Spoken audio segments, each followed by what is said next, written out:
কি সুন্দর ধুতুরা ফুলটা না বলুন। এই গাছটাতে আমার প্রেগনেন্সির সময় অনেক ধুতুরা ফুল ফুটেছিল। আমার প্রেগনেন্সি তখন 8.5 মাস হবে। তো একদিন আমি ছাদে উঠেছিলাম একটি কাজে। এমন অবস্থা ছিল যে কাজটার জন্য আমাকে ছাদে উঠতেই হচ্ছিল, না উঠলেই হচ্ছিল না। তো ওঠার পর না আমি কিছুক্ষণ না মেরে দাঁড়িয়েছিলাম ওই গাছটার দিকে তাকিয়ে। এত ধুতুরা ফুল ফুটেছিল এত ছোট একটা গাছে যে পাতাই খুঁজে পাওয়া যাচ্ছিল না। তো আমি কাজটা ভুলে আমি ধুতুরা ফুল গাছটার দিকে তাকিয়েছিলাম হাঁ করে। তারপর মনে পড়লো, আমার তো কাজটা করতে হবে। যাই হোক, আজকেও মেঘলা ওয়েদার, মেঘলা আকাশ, যদিও বা একটু পরে রোদ উঠেছিল। তারপরও না এই মেঘলা দিনে বা মেঘলা আকাশ দেখলে না কেমন একটা বিষণ্ণতা কাজ করে। সকালবেলা ঘুম থেকে ওঠার পর একটু সূর্যোদয় না দেখলে আর সূর্যের আলো চোখের উপরে না পড়লে কেমন যেন কোনো এনার্জি পাওয়া যায় না কোনো গাছে। আর এই যে দেখুন, টগর ফুল গাছটাতে অনেক টগর ফুল ফুটেছে, কিন্তু বোঝা যাচ্ছে কিনা আমি বুঝতে পারছি না, কিন্তু প্রচুর ফুল ফুটেছে। ফুলের ঝুড়ির হাফটা পুরো এই টগর ফুলেই ভরে গেছিলো। গুড মর্নিং এভরিওয়ান, প্রিয়াক্ষাই ব্লগসের একটা নতুন ব্লগে আপনাদের সবাইকে স্বাগত জানাচ্ছি। আমি প্রিয়াঙ্কা, আশা করছি আপনারা সবাই ভালো আছেন, আমরাও ভালো আছি।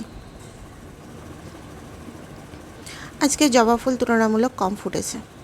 আর এই যে দেখছেন এই গোলাপি জবাটা, এই গোলাপি জবাটা এই শীতের পর, এই গরম পড়ার পর মনে হয় আজকে নিয়ে 3 দিন ফুটলো। আর এই ফুল গাছটাতে একটা কি দুটো ফোটে সপ্তাহে, এর থেকে বেশি এই ফুল গাছটাতে ফুল ফোটে না। আর এই যে দেখুন এই জবাগুলোও কিন্তু বেশ ভালো লাগে, এইগুলো যদিও বা রোজ দিনই ফোটে।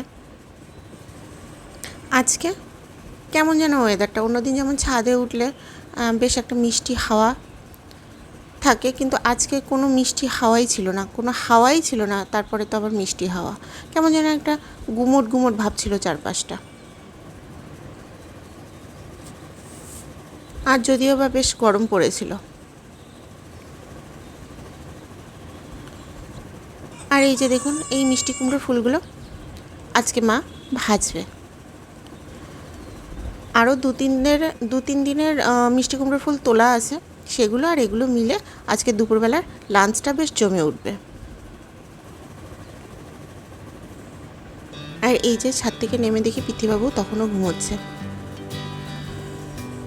ওর মুখের ভাবভঙ্গি দেখে আমি না ওর সামনে না দাঁড়িয়ে পারলাম না। দেখে কিন্তু বেশ ভালো লাগছিল, কি মিষ্টি লাগছে দেখুন। যদিও বা আমার অনেক কাজ পড়ে আছে, সেগুলো করতে হবে, এখানে দাঁড়িয়ে থাকলে আমার চলবে না। ওই যে দেখুন কি মিষ্টিভাবে হাসছে।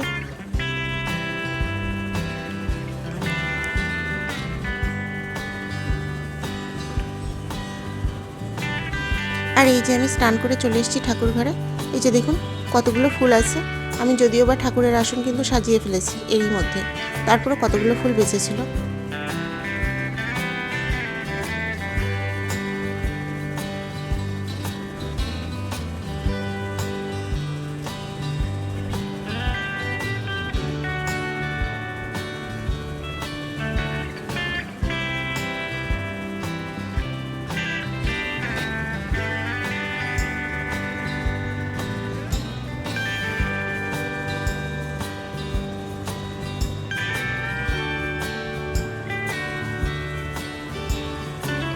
আর ব্যাস আমার পুজো কমপ্লিট। আর আমি ছাদ থেকে নিচে নেমেও পড়েছি। আর এই যে দেখুন বাকি ফুলগুলো দিয়ে নিচে যতগুলো ঠাকুর ছিল তার সামনে সাজিয়ে দিয়েছি। বেশ ভালো লাগছে না বলুন দেখতে।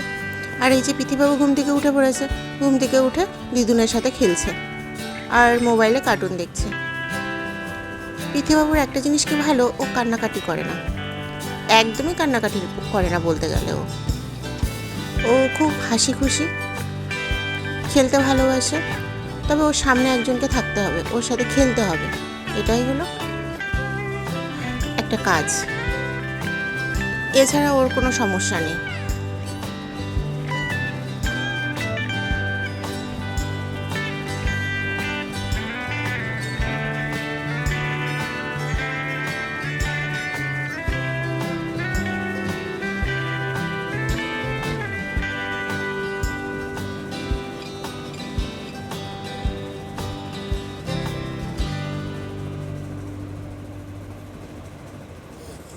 আর এই যে টাট্টু ঘোড়াটা দেখছেন, এটি কালকে বেবি হাগ থেকে ওর জন্য নিয়ে এসেছি। বেশ ভালো মানিয়েছে কিন্তু ওকে এই টাট্টু ঘোড়ার উপর, বেশ পৃথিরাজ পৃথিরাজ লাগছে। এখন ওর হাতে যদি একটি খেলনা তলোয়ার থাকতো বেশ ভালো কিন্তু লাগতো। যদিও বা এখন খেলনা তলোয়ার কোথায় পাবো, তো ভাবছি একটা বন্দুক কিনে দেব, খেলনা বন্দুক। তো ওটা নিয়ে হাতে করে এই ঘোড়ার উপরে বেশ কিন্তু ভালো লাগবে। আধুনিক যুগের আধুনিক পৃথিরাজ আর তার আধুনিক ঘোড়া।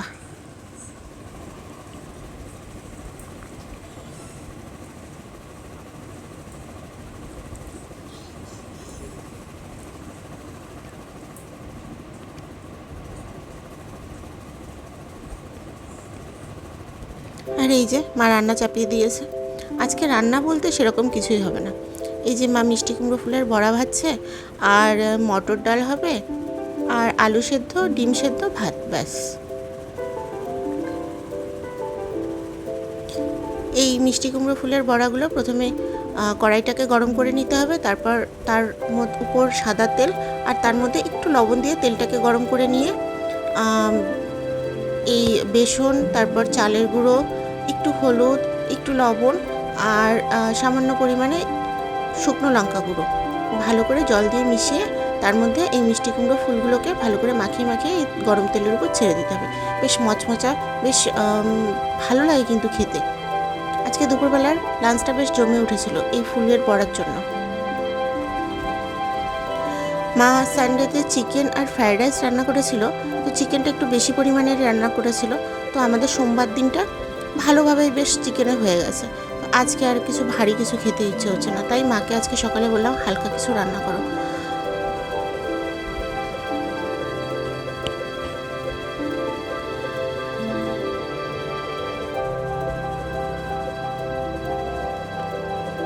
আর এই যে এটা আমাদের দুপুরবেলার লাঞ্চ। আগে আমরা রোজ দিনের রান্না রোজ দিনই করতাম, কিন্তু এখন যেটা হয় পৃথিবাবু হওয়ার পরে আমাদের এমন করে যে একদিন রান্না করে আমরা 2 দিন 3 দিন খাই, এরকমও দিন যায়। আর এই যে দেখুন এই ড্রেসগুলো পৃথিবাবুর জন্য কালকে নিয়ে এসেছি বেবি হাট থেকে। এই ড্রেসগুলো দেখাতে দেখাতে আপনাদের সাথে একটি গল্প শেয়ার করি।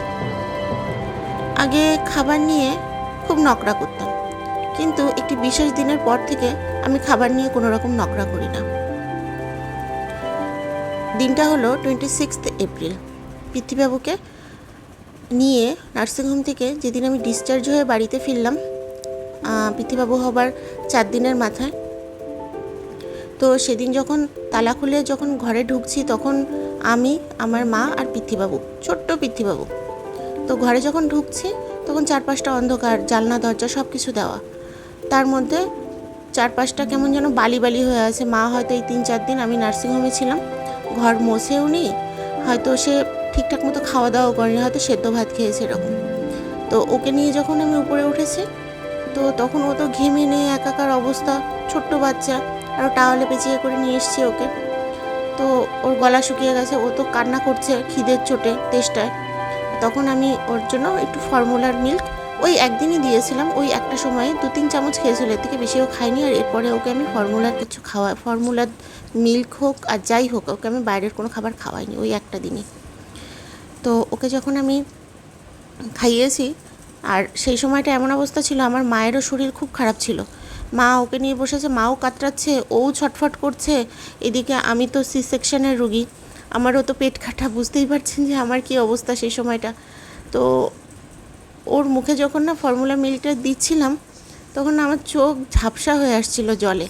আমি ঠিকঠাক মতো ওকে খাওয়াতে পারছিলাম না, এত দুরবস্থা ছিল সেই সময়টা। আমি সেই সময় খুব অন্ধকার দেখেছি নিজের চোখে, আর এত খিদে পেয়েছিল না সেই সময়, মনে হচ্ছিল কি কেউ যদি আমার সামনে একটু সেদ্ধ ভাত দিত, সেদ্ধ ভাত আমি জল দিয়ে খেয়ে নিতাম, এত খিদে পেয়েছিল।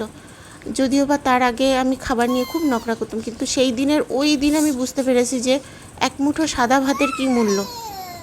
তো সেই দিন এমন অবস্থা ছিল যে এক মুঠো সাদা ভাত সামনের উপরে দেওয়ার মতো কোনো লোক নেই। এদিকে মা অসুস্থ, মাও খিদের চোটে ছটফট করছে, আমিও তাই, পৃথিবাবুও তাই।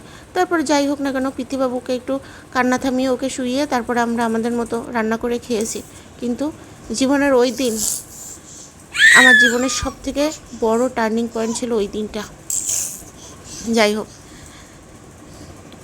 তারপর থেকে আর খাবার নিয়ে কোনো নকরা করি না।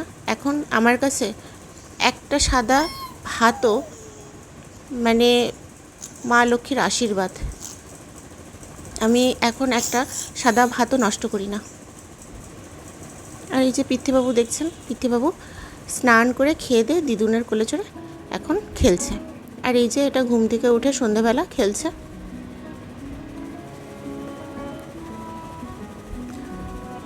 আজকে তাহলে এই পর্যন্তই রাখছি। আপনারা সবাই ভালো থাকবেন, সুস্থ থাকবেন। আর আমার এই চ্যানেলটিকে আপনারা অবশ্যই সাবস্ক্রাইব করবেন। আর যদি ভিডিওটি ভালো লেগে থাকে অবশ্যই একটি লাইক করে দেবেন।